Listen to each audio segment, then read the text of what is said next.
क्या दोस्तों आपको पता है हाल ही में अरुण हाइड्रो प्रोजेक्ट का निर्माण कहां किया जा रहा है? एशिया का सबसे बड़ा एयर शो कहां शुरू हुआ? हाल ही में सुर्खियों में रहा शब्द और लेना क्या है? ऐसे ही 15 बड़ी खबरों को कवर करते हुए हमने आज का बोले तो 4 फरवरी 2021 का करंट अफेयर का वीडियो तैयार किया है। क्वालिटी की दृष्टि से बेस्ट यह वीडियो आप लास्ट तक देखें। लास्ट में मैं आपसे एक क्वेश्चन पूछूंगा जिसका आंसर आपको नीचे कमेंट बॉक्स में देना है। और अभी तक आपने हमारी जीके 2020 चैनल को सब्सक्राइब नहीं किया है तो सब्सक्राइब कीजिए, पास में जो बेल आइकन है उसे भी प्रेस कर दीजिए क्योंकि आने वाले हर एक वीडियो की अपडेट आपको सबसे पहले मिले। चलिए बिना वक्त गवाए हम स्टार्ट करते हैं पहले क्वेश्चन से। हाल ही में एशिया का सबसे बड़ा एयर शो कहां शुरू हुआ? एशिया का सबसे बड़ा एयर शो हाल ही में शुरू हुआ है बेंगलुरु में, यानी कि इस क्वेश्चन का सही आंसर है बेंगलुरु। और एशिया के सबसे बड़े एयर शो से जुड़े और भी क्वेश्चन एग्जामिनेशन में पूछ लिए जा सकते हैं कि एशिया का सबसे बड़ा एयर शो कितने दिन तक चलेगा? 3 दिन तक चलेगा। और एशिया के सबसे बड़े एयर शो का उद्घाटन किसने किया है? हमारे वर्तमान केंद्रीय रक्षा मंत्री राजनाथ सिंह ने एशिया के सबसे बड़े एयर शो का उद्घाटन किया। और कोविड महामारी को देखते हुए पहली बार इसे हाइब्रिड प्रारूप में आयोजित किया जा रहा है। और यहां पढ़िए, बेंगलुरु में एशिया का सबसे बड़ा एयर शो स्टार्ट हुआ है। और हाल ही में टेस्ला का पहला ऑफिस किस शहर में पंजीकृत किया गया था? यह क्वेश्चन भी कुछ दिन पहले सुर्खियों में था क्योंकि तब भी बेंगलुरु हाईलाइट में हुआ था। टेस्ला का पहला ऑफिस हमारे भारत देश में किस शहर में पंजीकृत किया गया है? बेंगलुरु शहर में। और टेस्ला के मालिक कौन है? एलन मस्क, वर्तमान में दुनिया के दूसरे नंबर के सबसे रईस पर्सन। और दोस्तों इसी तरह हर क्वेश्चन से जुड़े इंपॉर्टेंट फैक्ट मैं आपके सामने रखता हूं। हमारा यह तरीका आपको अच्छा लगता है लाइक करना मत भूलिएगा और इस वीडियो की लिंक आपके दोस्तों को शेयर करना मत भूलिएगा। दूसरा क्वेश्चन, हाल ही में सुर्खियों में रहा और लेना क्या है? सुर्खियों में रहा है यह शब्द जिसका नाम है और लेना, और यह एक बर्फीला तूफान है। दोस्तों क्या है? एक बर्फीला तूफान। और यह बर्फीला तूफान किस देश में आया है? तो याद रखो यह आया है उत्तर पूर्वी अमेरिका में। इमेज में आप देख सकते हैं यह है बर्फीला तूफान। हाल ही में उत्तर पूर्वी अमेरिका में आया एक बर्फीला तूफान है जिसका नाम है ऑरलेना। इमेज में आप देख सकते हैं दोस्तों यहां बर्फ की परतें जम गई है कार पर भी। तो 10 साल के सबसे बर्फीले तूफान ऑरलेना के चलते अमेरिका पूर्वोत्तर में भारी बर्फबारी हुई है और इसके चलते पूरे इलाकों में सर्द आपातकाल घोषित कर दिया गया है। जी हां, अमेरिका के कुछ इलाकों में सर्द आपातकाल की भी घोषणा कर दी गई है।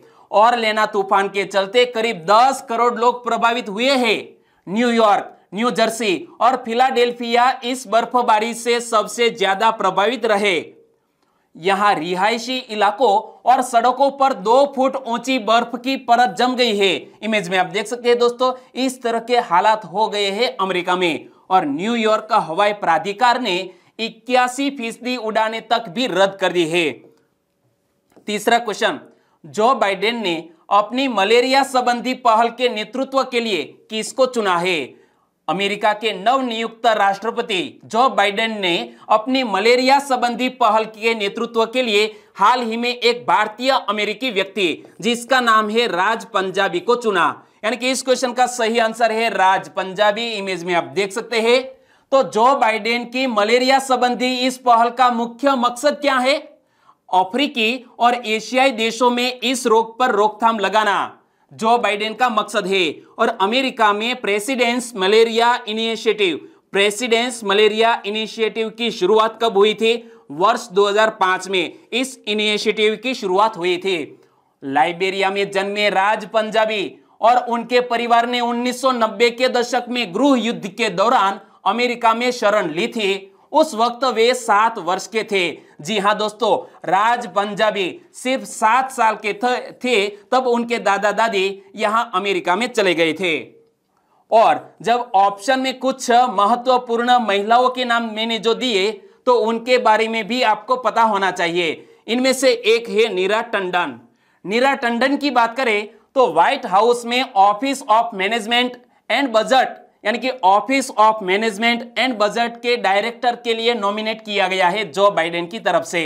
दूसरा नाम है Ayesha Shah, white house office of digital strategy में पार्टनरशिप मैनेजर के तौर पर नॉमिनेट किया गया है। और तीसरी व्यक्ति का नाम जो कल ही मैंने करंट अफेयर में आपको बताया था, भव्या लाल, इमेज में आप देख सकते हैं भव्या लाल को नासा द्वारा अमेरिकी अंतरिक्ष एजेंसी की कार्यकारी प्रमुख नियुक्त किया गया है, भव्या लाल को, तो उनके बारे में भी आपको पता होना चाहिए। चौथा क्वेश्चन, हाल ही में हर घर पानी हर घर सफाई मिशन कहां लॉन्च किया गया? हर घर पानी हर घर सफाई मिशन लॉन्च किया गया है पंजाब राज्य में, यानी कि इस क्वेश्चन का सही आंसर है पंजाब। और पंजाब के चीफ मिनिस्टर कौन है? कैप्टन अमरिंदर सिंह, इमेज में आप देख सकते हैं। तो देखो दोस्तों, और भी क्वेश्चन बन सकते हैं। हर घर पानी हर घर सफाई मिशन किसने लॉन्च किया है? तो याद रखो पंजाब के मुख्यमंत्री कैप्टन अमरिंदर सिंह ने इस मिशन को लॉन्च किया है।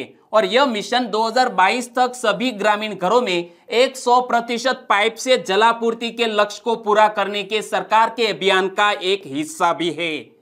और सरकार ने जलापूर्ति और स्वच्छता योजनाओं पर सालाना औसतन कितने करोड़ रुपए खर्च किए हैं? तो याद रखो 920 करोड़ रुपए प्रति सालाना खर्च किए हैं सरकार ने। और जल जीवन मिशन की बात करें, जल जीवन मिशन कब लॉन्च किया गया था? 15 अगस्त 2019 में। और जल जीवन मिशन योजना को किस उद्देश्य से शुरू किया गया था? सुरक्षित और पर्याप्त पेयजल उपलब्ध कराने के उद्देश्य से इस योजना को शुरू किया गया था। और यह योजना ग्रामीण भारत में 2024 तक घरों में नल का पानी उपलब्ध करवाने का प्रयास करेगी। जल जीवन मिशन योजना के बारे में इतना आप याद रखो, टारगेट रखा गया है 2024 तक। और जब पंजाब की बात करें तो आप मैप में देखिए, यह हमारे उत्तर में स्थित यह पंजाब, और पंजाब को अन्न का भंडार भी कहा जाता है क्योंकि भारत के कुल गेहूं उत्पादन का 60% और चावल का 40% उत्पादन पंजाब में होता है।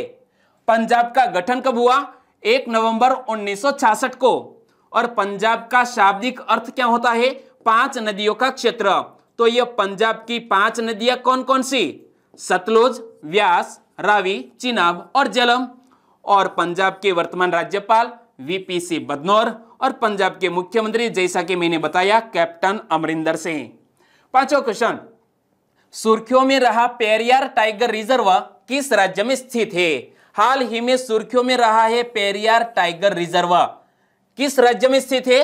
केरल राज्य में। यानी कि इस क्वेश्चन का सही आंसर है केरल राज्य। लेकिन पेरियार टाइगर रिजर्व सुर्खियों में क्यों आया? तो देखो, केरल में पेरियार टाइगर रिजर्व द्वारा भारत में पहली बार बाघ शावकों, देख सकते हैं इमेज में, यह बाघ शावकों को वन पर्यावरण में प्राकृतिक रूप से शिकार करने के लिए प्रशिक्षित किए जाने हेतु एक कार्यक्रम की शुरुआत की गई है पेरियार टाइगर रिजर्व में। और इसीलिए यह पेरियार टाइगर रिजर्व सुर्खियों में आया। तो इनसे जुड़े और भी क्वेश्चन आप याद रख लो। यह अभ्यारण्य या टाइगर रिजर्व केरल राज्य के किस जिले में स्थित है? तो 2 जिलों में स्थित है, एक है इडुक्की और दूसरा है पठानमथिट्टा। इडुक्की और पठानमथिट्टा यह 2 जिलों में स्थित है पेरियार टाइगर रिजर्व, और यह पश्चिमी घाट के दक्षिणी क्षेत्र में स्थित है। और इसे वर्ष 1950 में अभ्यारण्य और वर्ष 1978 में एक बाघ अभ्यारण्य के रूप में नामित किया गया था। इस अभ्यारण्य का नाम पेरियार नदी से प्रेरित है, जिसका उद्गम स्थल इस अभ्यारण्य के भीतर ही है। और जब केरल की बात करें तो आप मैप में देख सकते हैं, दक्षिण में स्थित केरल, केरल कर्नाटक और तमिलनाडु से सटा हुआ है। केरल की कैपिटल का नाम है तिरुवनंतपुरम। केरल की मुख्य भाषा है मलयालम। और केरल के राज्यपाल कौन है? आरिफ मोहम्मद खान। केरल के मुख्यमंत्री कौन है? पिनराई विजयन। और शांत घाटी कहां पर स्थित है? वो भी केरल राज्य में स्थित है। छठा क्वेश्चन, प्रतिष्ठित नारी शक्ति पुरस्कार कब प्रदान किया जाता है? प्रतिष्ठित नारी शक्ति पुरस्कार प्रदान किया जाता है प्रति वर्ष 8 मार्च को। यानी कि इस क्वेश्चन का सही आंसर है 8 मार्च। और यह 8 मार्च को ही प्रतिष्ठित नारी शक्ति पुरस्कार क्यों प्रदान किया जाता है और यह क्वेश्चन हाल ही में सुर्खियों में क्यों आया? तो देखो, सरकार ने प्रतिष्ठित नारी शक्ति पुरस्कार 2020 के लिए नाम दाखिल करने की अंतिम तिथि 6 फरवरी तक के लिए बढ़ा दी है और इसीलिए यह क्वेश्चन सुर्खियों में आया। तो याद रखो, महिला और बाल कल्याण मंत्रालय द्वारा महिला सशक्तिकरण में विशिष्ट योगदान के लिए प्रत्येक वर्ष 8 मार्च को अंतरराष्ट्रीय महिला दिवस के अवसर पर ये पुरस्कार प्रदान किए जाते हैं। तो यहाँ कुछ ऐसे फैक्ट जो आपको याद रखने चाहिए। प्रति वर्ष 8 मार्च को कौन सा दिवस मनाया जाता है? अंतरराष्ट्रीय महिला दिवस। और इस अवसर पर दोस्तों यह विशिष्ट पुरस्कार प्रदान किए जाएंगे। 7वां क्वेश्चन, विश्व आर्द्र भूमि दिवस 2021 की थीम क्या है? विश्व आर्द्र भूमि दिवस, इंग्लिश में बोले तो वर्ल्ड वेटलैंड्स डे 2021, और इसकी थीम क्या रखी गई है? इस साल की थीम रखी गई है आर्द्र भूमि और जल। यानी कि इस क्वेश्चन का सही आंसर है option B, wetland and water 2021 की थीम। लेकिन दोस्तों पिछले साल 2020 के यह 2 फरवरी की वर्ल्ड वेटलैंड डे की थीम क्या रखी गई थी? वेटलैंड एंड बायोडाइवर्सिटी, इंग्लिश में कहे तो आर्द्र भूमि और जैव विविधता। तो देखो दोस्तों, और भी क्वेश्चन आपको याद रख लेने चाहिए। विश्व आर्द्र भूमि दिवस कब मनाया जाता है? 2 फरवरी को। इमेज को पढ़िए, वर्ल्ड वेटलैंड्स डे 2 फरवरी। और इसी दिन वर्ष 1971 में ईरान के शहर रामसर में कैस्पियन सागर के तट पर convention on wetland of international importance, Ramsar convention के नाम से भी इसे जाना जाता है, तो इस पर हस्ताक्षर किए गए थे। और विश्व आर्द्र भूमि दिवस का आयोजन पहली बार कब किया गया था? पहली बार वर्ल्ड वेटलैंड डे मनाया गया था 2 फरवरी 1997 को। रामसर सम्मेलन के 16 वर्ष पूर्ण होने के अवसर पर यह दिवस पहली बार मनाया गया। और विश्व आर्द्र भूमि दिवस मनाने का उद्देश्य क्या है? आर्द्र भूमि की महत्वपूर्ण भूमिका के बारे में वैश्विक जागरूकता बढ़ाना। और वर्ष 2021 के लिए यह वर्ल्ड वेटलैंड डे की थीम क्या रखी गई है? तो याद रखो, आर्द्र भूमि और जल। लेकिन पिछले साल वर्ष 2020 के लिए यह महत्वपूर्ण दिवस की थीम क्या रखी गई थी? आर्द्र भूमि और जैव विविधता। और यह दोस्तों वेटलैंड क्या होता है? नमी या दलदली भूमि वाले क्षेत्र को आर्द्र भूमि या वेटलैंड कहा जाता है। Clear doubt? ओके। 8वां क्वेश्चन, अरुण हाइड्रो प्रोजेक्ट का निर्माण कौन कर रहा है? अरुण हाइड्रो प्रोजेक्ट का निर्माण कर रहा है नेपाल देश। यानी कि इस क्वेश्चन का सही आंसर है नेपाल। और यह क्वेश्चन सुर्खियों में क्यों आया? क्योंकि नेपाल सरकार ने भारत के सतलुज जल विद्युत निगम लिमिटेड को 679 मेगावाट के अरुण हाइड्रो प्रोजेक्ट के निर्माण का कॉन्ट्रैक्ट देने का निर्णय लिया है। जी हां दोस्तों, यह नेपाल में बन रहा है, लेकिन इसका कॉन्ट्रैक्ट मिल गया है भारत की सतलुज जल विद्युत निगम लिमिटेड को।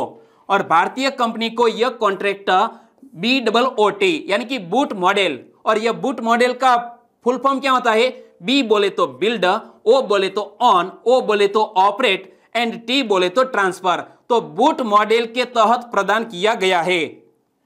प्रस्तावित परियोजना में 679 मेगावाट बिजली उत्पादन की अनुमानित क्षमता है और यह नेपाल के प्रांत 1 के शंखुवासभा और भोजपुर जिलों में शुरू होगी। कहां पर? शंखुवासभा और भोजपुर जिलों में। और जब नेपाल की बात आती है तो भारत और नेपाल के बीच एक संयुक्त सैन्य अभ्यास भी प्रति वर्ष आयोजित किया जाता है, जिसका नाम है सूर्य किरण। भारत और नेपाल के मध्य संयुक्त सैन्य अभ्यास सूर्य किरण एक वार्षिक आयोजन है जो नेपाल और भारत में बारी बारी से आयोजित किया जाता है। और नेपाल की राजभाषा है नेपाली। नेपाल की वर्तमान राष्ट्रपति है विद्या देवी भंडारी और नेपाल के प्रधानमंत्री है KP शर्मा ओली। आगे बात करें 9वां क्वेश्चन, जैव ईंधन द्वारा संचालित विश्व का पहला वाणिज्यिक बूस्टर किसने लॉन्च किया है? जैव ईंधन द्वारा संचालित विश्व का पहला वाणिज्यिक बूस्टर लॉन्च किया है हाल ही में एक निजी अंतरिक्ष एजेंसी, जिसका नाम है ब्लू शिफ्ट एरोस्पेस। यानी कि इस क्वेश्चन का सही आंसर है ब्लू शिफ्ट एरोस्पेस, जो अमेरिका की एक निजी अंतरिक्ष एजेंसी है। अमेरिका आधारित rocket startup company blue shift aerospace ने जैव ईंधन द्वारा संचालित विश्व का पहला वाणिज्यिक बूस्टर लॉन्च किया है। विश्व का पहला वाणिज्यिक बूस्टर लॉन्च किया है और वो भी जैव ईंधन द्वारा संचालित है। और एक स्टार्टअप का नाम है ब्लू शिफ्ट एरोस्पेस ने इस बूस्टर को लॉन्च किया है। और बूस्टर का नाम क्या रखा गया है? Star dust 1.0। इमेज में आप देख सकते हैं दोस्तों, स्टार डस्ट 1.0 नामक यह बूस्टर यानी कि रॉकेट तकरीबन 20 फीट लंबा है, 20 फीट लंबा है और इसका द्रव्यमान लगभग 250 किलोग्राम है और यह रॉकेट अधिकतम 8 किलोग्राम पेलोड ले जा सकता है, यानी कि 8 किलोग्राम से कम वजन वाले हम सैटेलाइट लॉन्च कर सकते हैं इसके जरिए। और ये रॉकेट अंतरिक्ष में क्यूबेट्स नाम के छोटे उपग्रहों को लॉन्च करने में मदद करेंगे, जो कि पारंपरिक रॉकेट की तुलना में अपेक्षाकृत सस्ता है और पर्यावरण के प्रति कम विषाक्त भी है, यानी कि बिल्कुल ही दोस्तों प्रदूषण नहीं होगा। 10वां question, sustainable development of little Andaman island vision document के नाम से एक सतत विकास योजना किसने जारी की है? एक सतत विकास योजना जारी की है नीति आयोग ने, यानी कि इस क्वेश्चन का सही आंसर है नीति आयोग। और इस योजना के तहत एक नए ग्रीनफील्ड तटीय शहर के निर्माण की नीति बनाई गई है, जिसे एक मुक्त व्यापार क्षेत्र के रूप में विकसित किया जाएगा और यहां सिंगापुर तथा हांगकांग जैसे शहरों के साथ प्रतिस्पर्धा करेगा। हमारा यह नया बनेगा शहर वह। तो दोस्तों आगे बात करें तो इस नीति का उद्देश्य क्या है? द्वीपों की रणनीतिक अवस्थिति और प्राकृतिक विशेषताओं का लाभ प्राप्त करना है। और जब नीति आयोग ने इस योजना को लॉन्च किया है तो नीति आयोग की स्थापना कब हुई? 1 जनवरी 2015 को नीति आयोग की स्थापना हुई और नीति आयोग ने किसका स्थान लिया है? योजना आयोग का स्थान लिया है। नीति आयोग के वर्तमान उपाध्यक्ष राजीव कुमार, नीति आयोग के वर्तमान सीईओ अमिताभ कांत और भारत के प्रधानमंत्री जो हमेशा नीति आयोग के अध्यक्ष होते हैं। और गवर्निंग काउंसिल की बात करें तो नीति आयोग की गवर्निंग काउंसिल में कौन कौन शामिल होते हैं?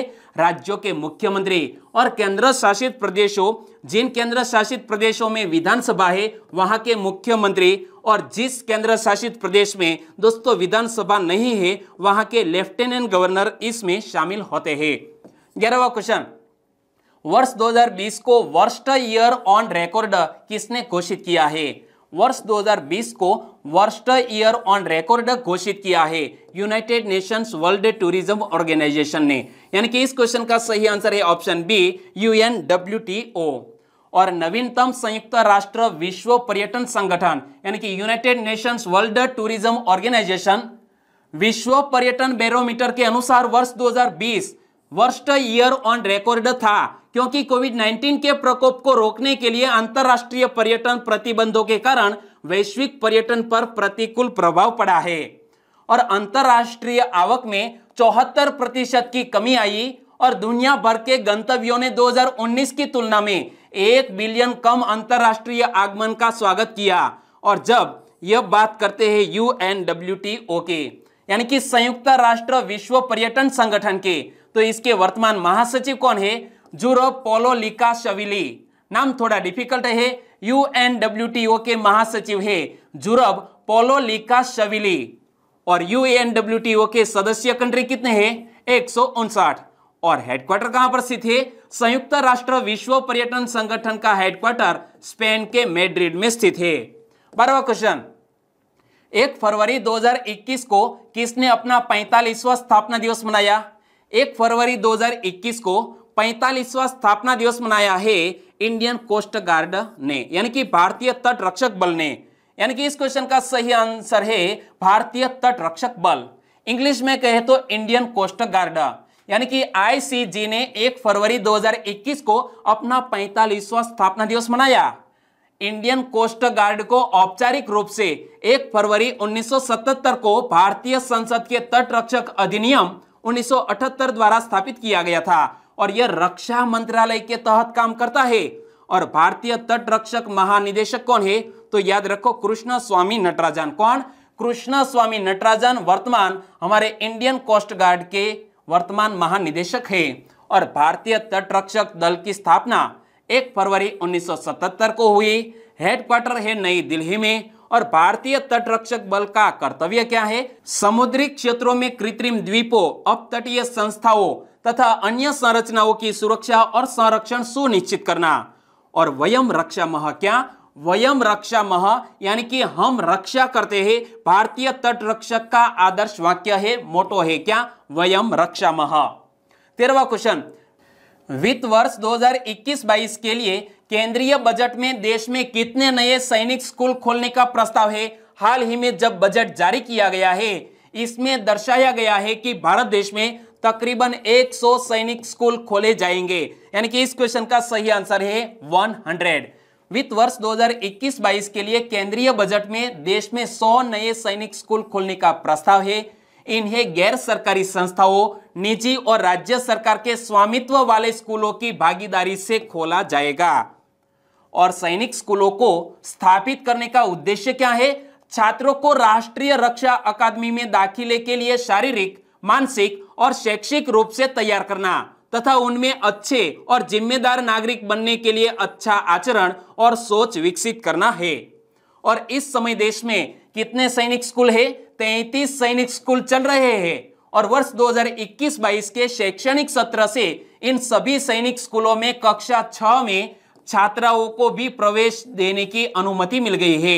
यानी कि छात्रा भी इस सैनिक स्कूल में अब शामिल होंगे। 14वां क्वेश्चन, शिवालिक रेंज की प्रजातियों के संरक्षण के लिए बॉटनिकल गार्डन किसने बनाया है? शिवालिक रेंज की प्रजातियों के संरक्षण के लिए एक बॉटनिकल गार्डन बनाया है उत्तराखंड ने। यानी कि इस क्वेश्चन का सही आंसर है उत्तराखंड। उत्तराखंड के नैनीताल जिले में हिमालय के शिवालिक रेंज में पाए जाने वाले वृक्षों की 210 से अधिक प्रजातियों के संरक्षण के लिए शिवालिक अर्बोरिटम, क्या शिवालिक अर्बोरिटम नाम का इस प्रकार के पहले वनस्पति उद्यान का उद्घाटन हाल ही में किया गया है। और शिवालिक अर्बोरिटम का उद्देश्य क्या है? लोगों में प्राकृतिक शिक्षा का प्रसार करना है ताकि वे पेड़ों के साथ भावनात्मक जुड़ाव महसूस कर सके और उन्हें संरक्षण की दिशा में अधिक सक्रिय बना सके। और जब बात करते हैं उत्तराखंड की, तो उत्तराखंड से जुड़े 2 क्वेश्चन जनवरी 2021 में सुर्खियों में थे। एक था, सृष्टि गोस्वामी किस राज्य की एक दिन की मुख्यमंत्री बनी? दोस्तों, राष्ट्रीय बालिका दिवस के अवसर पर सृष्टि गोस्वामी उत्तराखंड राज्य की एक दिन की मुख्यमंत्री बनी और राष्ट्रीय बालिका दिवस मनाया जाता है 24 जनवरी को। दूसरा क्वेश्चन था, हाल ही में उत्तराखंड सरकार ने महात्मा गांधी नरेगा के तहत कार्य दिवसों की संख्या को 100 से बढ़ाकर कितना कर दिया? 150 दिन कर दिया। 15वां क्वेश्चन, वियतनाम के प्रमुख के रूप में तीसरा कार्यकाल किसने जीता? वियतनाम के प्रमुख के रूप में तीसरा कार्यकाल जीत लिया है ग्युयेन फू ट्रोंग ने। यानी कि इस क्वेश्चन का सही आंसर है ग्युयेन फू ट्रोंग। इमेज में आप देख सकते हैं। सत्तारूढ़ वियतनाम कम्युनिटी पार्टी ने अपने 76 वर्षीय महासचिव ग्युयेन फू ट्रोंग को तीसरे 5 वर्षीय कार्यकाल के लिए फिर से चुना गया है और वह 2011 से इस पद पर सेवारत है। और ट्रोंग 2018 से वियतनाम के राष्ट्रपति का पद भी संभाल रहे हैं। और वियतनाम की बात करें तो आप मैप में देखिए दोस्तों, यह है वियतनाम जिसकी कैपिटल का नाम है हनोई और अगल बगल में चाइना, लाओस, थाईलैंड, कंबोडिया जैसे देश स्थित है। वियतनाम में एक कम्युनिस्ट सरकार है जिसका अर्थ है कि देश के पास शीर्ष पर एक भी मजबूत व्यक्ति नहीं है। और वियतनाम की कैपिटल का नाम हनोई और वियतनाम के प्रधानमंत्री है गुयेन जुआन फुक। इमेज में आप देख सकते हैं।